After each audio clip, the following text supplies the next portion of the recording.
S ಮತ್ತೊಂದು breaking news ಇದೆ. ಮಂಡ್ಯದಲ್ಲಿ ಸುಮಲತಾ ಬೆಂಬಲಕ್ಕೆ ನಿಂತಿದ್ದಾರೆ ಕಾಂಗ್ರೆಸ್ನ ಮುಖಂಡರು. ಸೊ ಸುಮಲತಾ ಅವರ ಕೈ ಹಿಡಿಯೋದಕ್ಕೆ ಕಾಯ್ತಾ ಇದ್ದಾರೆ. ಮಂಡ್ಯದಲ್ಲಿ ನನಗೆ ಕಾಂಗ್ರೆಸ್ ಮುಖಂಡರ ಬೆಂಬಲ ಇದೆ, ನನ್ನ ಪರ ಇದ್ದಾರೆ ಅಂತ ಕೆಲವರ ಉಚ್ಚಾಟನೆಗೆ ಮುಂದಾಗಿದೆ. ಸೊ ಕಾಂಗ್ರೆಸ್ನವರು ಯಾವುದೇ ಕ್ರಮ ಕೈಗೊಂಡ್ರು ಕೂಡ ನನ್ನ ಪರ ಇರ್ತಾರೆ ಅನ್ನುವಂತಹ ಬೆಂಬಲ ನನಗೆ ವ್ಯಕ್ತ ಆಗ್ತಾ ಇದೆ. ಕೆಲ ಕಾಂಗ್ರೆಸ್ ಮುಖಂಡರು ನನ್ನ ಪರ ಇರ್ತಾರೆ. ಬೆಂಗಳೂರಿನಲ್ಲಿ ಸುಮಲತಾ ಅಂಬರೀಶ್ ವಿಶ್ವಾಸವನ್ನ ವ್ಯಕ್ತಪಡಿಸಿದ್ದಾರೆ. నేను ಇವತ್ತು ಬಿಜೆಪಿ ನಾಯಕರನ್ನು ಕೂಡ ಭೇಟಿ ಮಾಡಲಿದ್ದಾರೆ. ಸಕಾರಾತ್ಮಕವಾದ ಸ್ಪಂದನೆ ಈಗ ಆಲ್ರೆಡಿ ಸಿಕ್ಕಿದೆ. ಸೊ ಇನ್ನು ಕೆಲವು ಕಾಂಗ್ರೆಸ್ ಮುಖಂಡರು ಮಂಡ್ಯದಲ್ಲಿ ನನ್ನ ಪರವಾಗಿದ್ದಾರೆ, ನನಗೆ ಸಪೋರ್ಟ್ ಮಾಡ್ತಾ ಇದ್ದಾರೆ. ಆದರೆ ಅವರನ್ನು ಟಾರ್ಗೆಟ್ ಮಾಡ್ತಾ ಇದೆ ಕಾಂಗ್ರೆಸ್ ಪಕ್ಷ. ಸೊ ಹಾಗಾಗಿ ನಾನು ಅದಕ್ಕೆಲ್ಲವೂ ಕೂಡ ತಲೆ ಕೆಡಿಸ್ಕೊಳ್ಳೋದಿಲ್ಲ. ಏನೇ ಮಾಡಿದ್ರು ಕೂಡ ಕೈ ಮುಖಂಡರು ನನ್ನ ಪರ ಇರ್ತಾರೆ ಕೂಡ. ಸೊ ಹಾಗಾಗಿ ಇನ್ನು ಬಿಜೆಪಿ ಕೂಡ ಬೆಂಬಲಿಸ್ತಾ ಇರೋದು ನನಗೆ ದೊಡ್ಡ ಶಕ್ತಿಯನ್ನು ಕೊಟ್ಟಿದೆ. ಶೀಘ್ರದಲ್ಲಿ ಬಿಜೆಪಿ ನಾಯಕರನ್ನು ಭೇಟಿ ಮಾಡ್ತೀನಿ.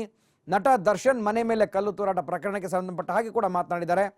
ನಟ ದರ್ಶನ್ ಜೊತೆ ನಾನು ಮಾತನಾಡಿದ್ದೀನಿ, ಡೋಂಟ್ ವರಿ ಮದರ್ ಇಂಡಿಯಾ ಅಂತ ದರ್ಶನ್ ನನಗೇನೆ ಸಮಾಧಾನ ಹೇಳಿದ್ದಾರೆ. ದರ್ಶನ್ ಬೆಂಗಳೂರಿನಲ್ಲಿ ಸ್ವತಂತ್ರ ಅಭ್ಯರ್ಥಿಯಾಗಿ ಸ್ಪರ್ಧೆ ಮಾಡಿರುವಂತಹ ಸುಮಲತಾ ಬೆಂಗಳೂರಿನಲ್ಲಿ ಈ ಮಾತುಗಳನ್ನು ಹೇಳಿದ್ದಾರೆ.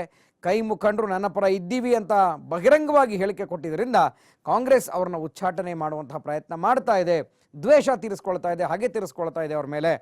ಕಾಂಗ್ರೆಸ್ನಲ್ಲೇ ಇದ್ದಂಥವರು ಅಂಬರೀಷ್ ಇದ್ದಿದ್ರೆ ಬಹುಶಃ ಈಗ ಆಗ್ತಾ ಇತ್ತ ಅನ್ನುವಂತಹ ನೋವು ಕೂಡ ಸುಮಲತಾ ಅವರಲ್ಲಿದೆ. ಯಾಕೆಂದರೆ ಪದೇ ಪದೇ ಆ ಮಾತುಗಳನ್ನು ಹೇಳ್ತಾ ಇದ್ರು.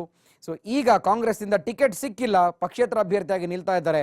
ಅವರನ್ನ ಬೆಂಬಲಿಸುವಂತಹ ಅಂಬಿ ಅಭಿಮಾನಿಗಳನ್ನ ಕಾಂಗ್ರೆಸ್ ನಾಯಕರನ್ನು ಕೂಡ ಇದೀಗ ಟಾರ್ಗೆಟ್ ಮಾಡ್ತಾ ಇದ್ದಾರೆ ಅಂತ ಬೆಂಗಳೂರಿನಲ್ಲಿ ಹೇಳಿದ್ದಾರೆ.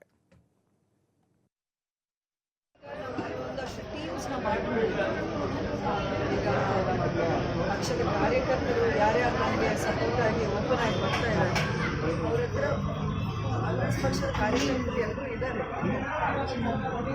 ಮಾಡ್ತಾರೆ. ಅಭಿಮಾನಿಗಳು ಇದ್ದಾರೆ, ದರ್ಶನ್ ಅಭಿಮಾನಿಗಳಿದ್ದಾರೆ, ದರ್ಶನ್ ಅಭಿಮಾನಿಗಳಿದ್ದಾರೆ. ಇದರ ಜೊತೆಗೆ ಬಿಜೆಪಿ ಬೆಂಬಲ ಸೂಚಿಸಿದೆ, ರೈತ ಸಂಘ ಅವರ ಬೆಂಬಲ ಇದೆ. ಸೊ ಇಷ್ಟನ್ನು ನಾವು ಸೇರಿಸ್ಕೊಂಡು ಅವರೆಲ್ಲ ವಿಶ್ವಾಸ